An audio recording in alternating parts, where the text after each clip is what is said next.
So 70% Graneo, 30%.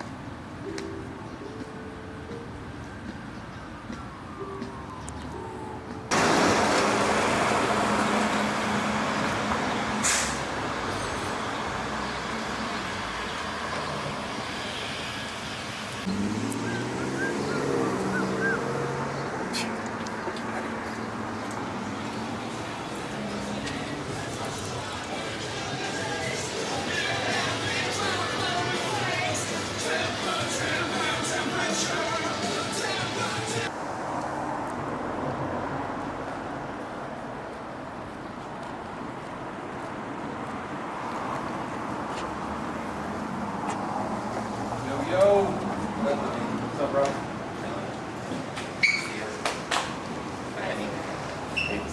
All right, Primrose, baby, we're here. That's where we're at. Yeah. Well, DC. Thanks for seeing us on this beautiful October 80-degree day. Full of mosquitoes and everything. It's delicious. Thanks a lot, DC.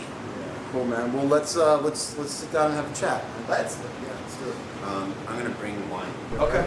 Yeah, we're already filming. We're already. This is going in the movie. Oh, when was then? Just then. This is Spaceballs. You ever see Spaceballs? yeah. Rewind that. What the fuck did they say when they were combing the sand? Yeah. We ain't found shit. We ain't done shit. We ain't That's found fucking shit. great. So super gnarly shit. Les Salacaire is a fantastic producer in Languedoc, so the southwest of France. This is Grenache Blanc with a little bit of Grenache Gris and a few days of skin contact, and it's like drinking it's like electric melon juice. Or actually, Parsa and I were talking about it earlier. It's almost like pear and apple juice with like electricity. It's really fun. And that's why I love fucking drinking wine with you, my man. Yeah, it's fun. It's good times. So we obviously know each other A little bit. over the past year. Me moving down here to DC, but you know we've been sort of doing with our friends and clients is just having a conversation with them to get to know them a little better. I've gotten to know you. I think you're the most interesting man in the world, and What year was that? just now. No, you didn't create that. What's that? The most Most interesting, interesting man in the world was the thing from that. He was like, I am the most interesting. Yeah, that guy. Yeah. That's the Dos Dos Equis Equis? guy. Yeah. Right. Okay. I'm pulling it from that. I didn't invent that. I have no, I'm not Just checking you. footnote that Yeah. Dos Equis, but yeah. So I've gotten to know you, and I'm still fascinated with kind of what you're doing professionally, and trying to understand. And I'm glad someone is. Yeah, and I'm not. I think our larger Commonwealth community, the people that have been supporting us for the last 15 years, our clients, I know a lot of them drink wine, a lot of them like to go out to dinner, and you sort of exist currently at the cross section of those two things, and Yeah. I find that fascinating. And Sebastian Zutant, like tell me your story, like. Well, all right. So I always worked in restaurants. We can start at like 14 years old. I was like a bike delivery person for a Chinese restaurant, but like literally that was like my first job. And so I've been in restaurants my whole life. Cook at Lito's Pizza, worked as a waiter in Charleston, South Carolina for a long time. Came home to DC, started at Chef Jeff's where I met Johnny Monas. Chef Jeff's, Johnny Monas. Yeah, so Chef Jeff's is like a place up at like near American University, and it's just kind of like an American tavern. Like There's one on M Street, isn't there? Yeah. Yep. There's a few of them, but Johnny Monas worked there, and he and I ended up living together for a few years. But he ended up opening Comey and James Beard Awards, yada yada. I was there for the first 3 years of it, 2.5, whatever, as like the wine director kind of deal, general manager, whatever. And I didn't know anything about wine. And Johnny was like just kind of like coming off line cook duty, and he was like, "All right, I got the food, you got the wine." And I was like, "Okay." And that was sort of the impetus. So let me just stop you right there, Yes. because a lot to unpack. I was going to fast forward, but yes, you're right. So you're from Buffalo area growing up? I mean, I lived there for like 6 months. Okay. Yeah. And then where'd you go? You were born there? I was born there, Okay. but go Bills. Motherfucking right. Go Birds? Yeah, no. continue. I will also cheer for you. Anyways, from there, like, Scranton, PA for like 5 years, and then directly to Maryland, which is where I grew up. Gotcha. So about like 15 miles outside of DC. So you've been in DC virtually your whole life. Yes. Okay. I mean, when I came back from college, I moved directly into the city. So like 23 years old, and then forever. And that's exactly What year did you move to DC and sort of 2003. so about 20 years now. Yes, and that's when we opened Comey. So you've been in the restaurant and the service industry for 20 years now. Here in DC, yes. Gotcha. Yeah, long time. And before that you were Fucking around in Charleston. gotcha. Yeah. Fair enough. Making bad choices. The fog of war of the college years, right? We would like to call it that. Yeah. Yeah. I So- made it out alive, literally. So that's good. That's always good. That's a Yeah. primary thing. Yeah, that's a so. So again, you're in DC. You've opened up. We'll start working with Chef Jeff's, running a wine program at another. So we restaurant. opened Comey, right? And I'm at Comey for the first few years. Leave there, go open Rosica. Was there for about 9 months. Leave there, move to California. What's Rosica? Rosica is it's Indian, but it's very, very elegant. It is really unbelievable. Vikram Sundram is an incredible chef and has been there since day one. They have 2 locations now. The food is just exquisite. And I did the wine program there for the first year. Food and wine, best wine program, so and crap like that. So what got you into restaurants, wine? I mean, you sort of. I went to art school, and so like I was like, "There's no fucking choice here. Like, what am I gonna do? Be an art teacher? Fucking great. Like I hate teaching, so it's not gonna work. Right. No, It's a very noble profession, the art teaching industry. I do have a wife that does that. We can cut that. The noblest of industries. I didn't. Yeah, it is without. But a it doubt. wasn't for you. It wasn't for me. Right. And so I also knew I wasn't going to become like a fashion photographer, which was like my dream. So whatever. I stayed in restaurants, and I very quickly became enamored with wine. Especially at Chef Jeff's, actually, because they had the most creative wine program kind of going on at the time. Not the most elaborate or expensive, but it was very creative. Oh shit, I forgot about Nectar. Insert it in, man. So before Comey, I worked at this restaurant called Nectar. And Nectar, in my opinion, was the most important restaurant to open in DC in that time. What time was that?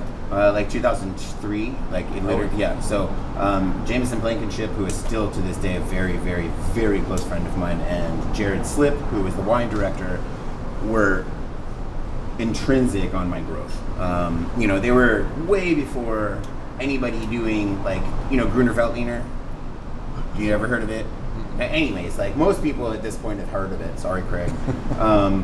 But like this shit was like 10 years before anybody heard of it, and it was like $45, but the fucking dinner was like sockeye salmon with like, like micro beads of like olive oil juice and like crazy shit. Like the food was fucking gnarly, man, and the wine was unbelievable, but it was so small. It was 24 seats, and like I had to do that like stand in the corner shit with my mouth shut for like 8 hours. It was brutal, but like that taught me how to do restaurants.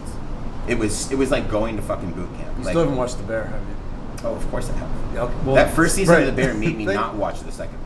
Fair enough. Have you watched the second one? No, dude, that shit is like PTSD shit. I'm serious. No, that's fair, and I think that's sort of where I'm getting at is your initial experience when you pivoted to the sort of restaurant world was in this incredible bubble, right? That is Nectar, or was Nectar. Yeah. Right. So that sort of set you up, contextually for everything. You've Yeah, done, I was right? fine dining all the way through. After Rosica, we opened Proof, and Proof was like country's best wine list, 1,200 selections. Like it was fucking crazy. Like I was drinking like Grand Cru Bordeaux, First Growth Bordeaux, like on the regular. Like it was nuts. Like we were drinking super high-end wine all the time. We were selling Sine Qua Non by the glass for like $60. We were selling Sassicaia by the glass for $60. It was just nuts. It was nuts. It was like the heyday of Chinatown and like what existed in the Penn Quarter that doesn't really exist anymore. That part of town was actually thriving and flourishing for a good, 10 years, but then I don't know what the fuck happened, but like that whole part of town is just a shit show now. Yeah. But yeah, there was an interesting time there from like 2007 to like 2013 where, again, I was just like on this like rocket ship of like wild wine drinking. There's a lot of like So like your politicos. expertise in wine, is it simply from the experience of it? Did you Yes. sort of go formal training? Was it sort of through these restaurants? Like how so did, it you're is- some it's all of sommelier, right? I mean, Yeah. I am a certified sommelier. I did advanced testing. I fucking bombed it. I'm not a good tester. 0.0, I'm Mr. not a good Blutowski. tester. No, it was a really funny exit interview. I won't go into it, but Oh. anyways, Well, so the middle finger to the establishment, but That's how you I know do. a shit ton about wine. I do, So, and it was all basically learned on the job. right. So, yeah, I guess all DJs don't go to DJ school, right? No, You know, no. so you sort of learn it because you're in it. Yeah. Well. So I'm understanding, and I've known you for a year, and we spent a lot of time together, and I'm glad we're having this conversation personally because kind of understanding where all of this came from, it makes more sense of like Mhm. your exposure early on to fine dining Yeah. at a time when maybe it wasn't as revered as it is now, or not as It's just an sought entirely after. different climate now. I think really the way to make money now is either in casual or super fine dining. Well, let's talk about that. So Sure. you got your experience chopping it up, Yeah. Chopping it. working in it, and then May I? You please. Oh, good. Yeah, healthy pores, healthy pores. Soccer practice for life. So you had this early experience where you're literally serving, working for somebody else. When did you jump off to be an owner and proprietor? Right after Proof. So Proof, 2012, I left Proof with Mikey. Mikey's the chef of Red Hen, and we designed the Red Hen restaurant, which was when I was living in Bloomingdale, 3 doors down from where Red Hen was open.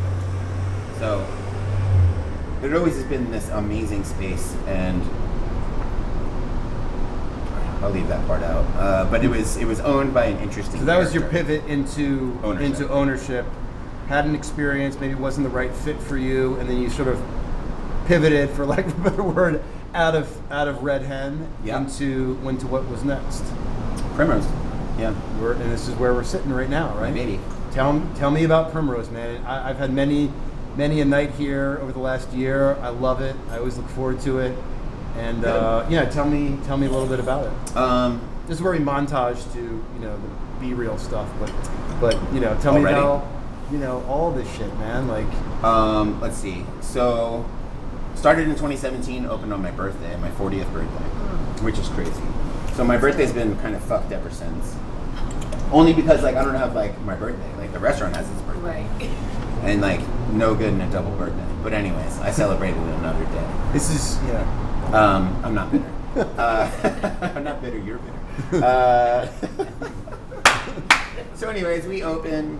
Great time. Doing really well. Kind of like classic bistro at that point. I don't mean kind of. I mean French onion soup. I know. So yeah. Steak frites. That kind of stuff. We operate for, let's see. So that was 2017 November. 2019 March.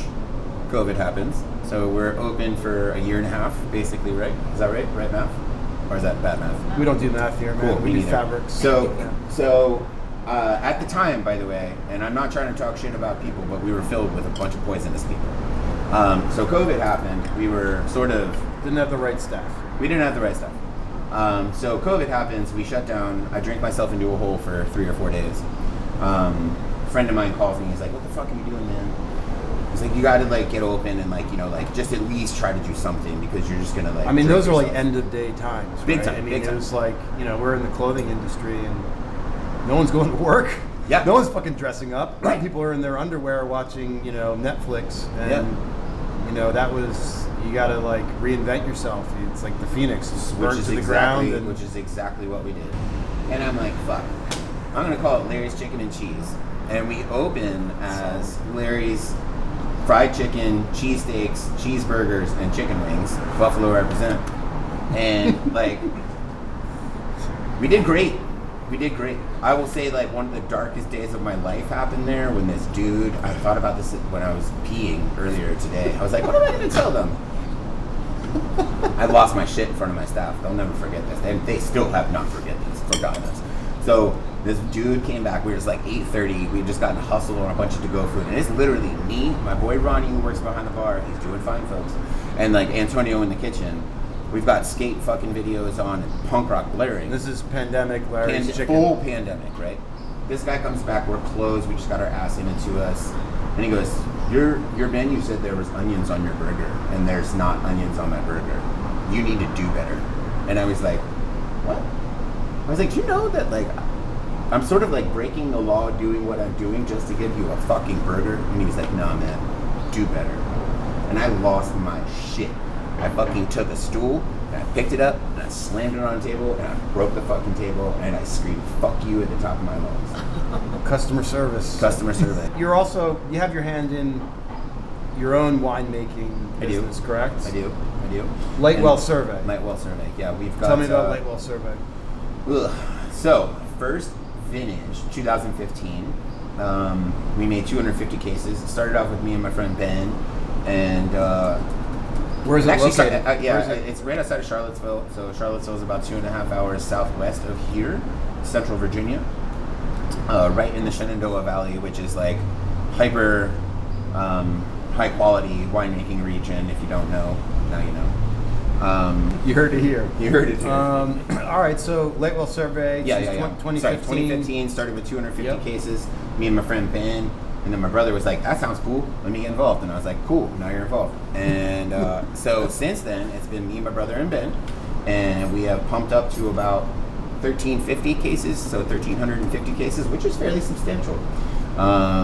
We make every single thing we make is a co-ferment. So white red blends every single time, or co-ferment of white and white. I'm a novice. What does that mean? Co-ferment just means that you take like a Chardonnay varietal and you take a Cabernet Sauvignon varietal and you throw them in a bucket together and you let them ferment together.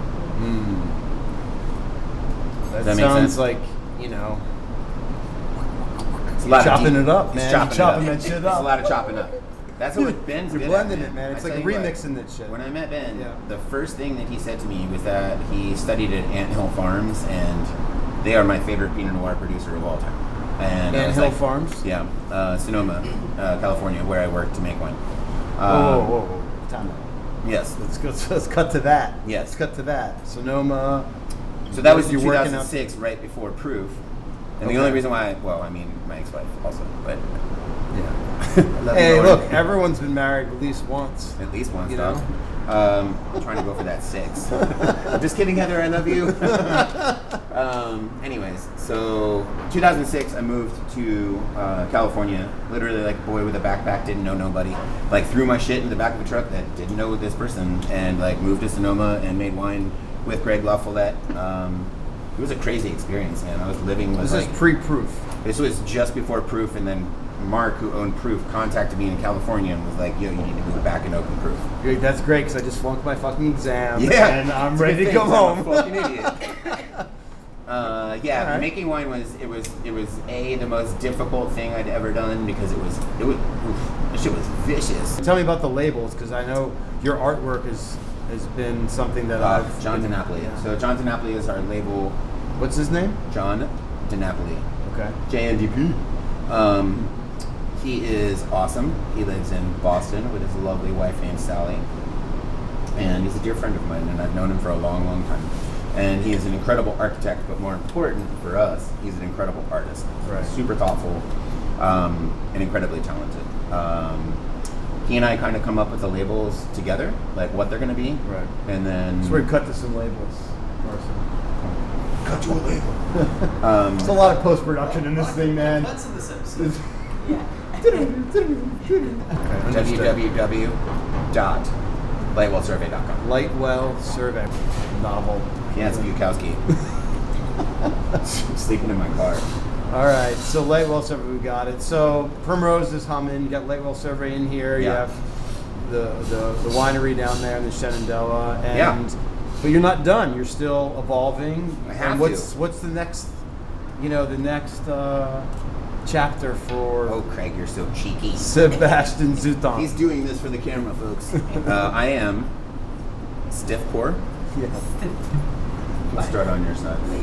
All right, so we are me, Oliver Friendly, the chef that works here at Primrose, as well as Aaron, who is the general manager here at Primrose, are opening a pizza shop.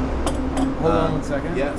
We have a 1912 fire truck going by. All right, I gotta talk to that guy really quick too. Hit the pause. Yeah, I did zero preparation for this because he asked It's questions Sebastian. and He's so natural. yeah, He's full of life.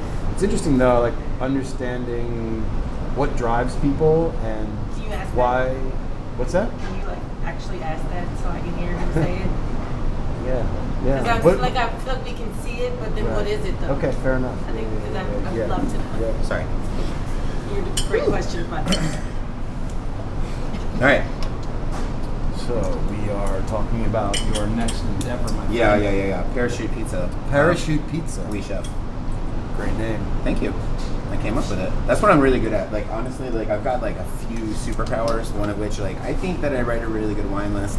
The other one is naming shit. Well, I've heard you you have one of the best rap songs or best songs of all time. All right, so I do. We're gonna go back to Parachute Pizza, but this is a necessary caveat or necessary segue. Alright. Side. So- this is fucking amazing. My hip hop name is White Gravy, Okay. which is fucking gross, So, but I like it. And I hope I go into R&B also with the name White Gravy because it's like it sounds silky and delicious. silky smooth. All right, but you ready for it? Karate chop your dick off, your dick off, your dick off. Karate chop your dick off, your dick off, your dick off. Karate chop your dick off. That's it. So you know, All right. still Well, struggling I mean, over here. It is parachute pizza because pizza saves lives, and I basically drew Okay. like a little cartoon of like Mickey feet. Like, I'll pull it up. Anyways, So So, Parachute Pizza, it's in DC here. it is only based in Union Market as of now. So it's sort of like it's like Detroit, but I would say the bottom is crispier and there's a little bit more of a crunch. Nice. Okay. Do you have a signature pie? There's a few. Okay. We're doing a cacio e pepe, which is like a 4 white cheese sauce with a lot of fucking black pepper, pecorino romano, shit ton of it. We're doing a jabroni roni, which we might get in trouble for, and I hope not. We're doing a New Haven or Bust, which is like a honest like white clam pizza. New Haven or Bust. Interesting. Yeah. Of course. We got to get a couple of them, probably. So it's delivery. It's slices. There's You going to be doing slices. yes, that's the thing. You're doing slices. Big time. Yo, slices are gonna fucking kill at Union Smash. Market. Right. A slice? A slice. Damn, savage. Yeah, that's solid. It's gonna crush. I didn't know you did slices. Oh yeah, dude. It's based You off need of to get this. a line. You need stanchions for the know line, I dude. know we do. Man, well, this is great. This has been I hope so. fantastic. Well, like we always do here at Clothing and Community. Oh yes. I brought you a little jacket. Beautiful. And, went to tag, but Is it at the tag where it says it's a little tight? It's a dash jacket, but It's a dash jacket? Am I supposed to dash somewhere with it? You could make a couple pizzas and deliver a couple pizzas in this run here. you know? It's like I won the Masters. I mean, the master's of pizza, so We're trying. come on, bro. For the life. I love you.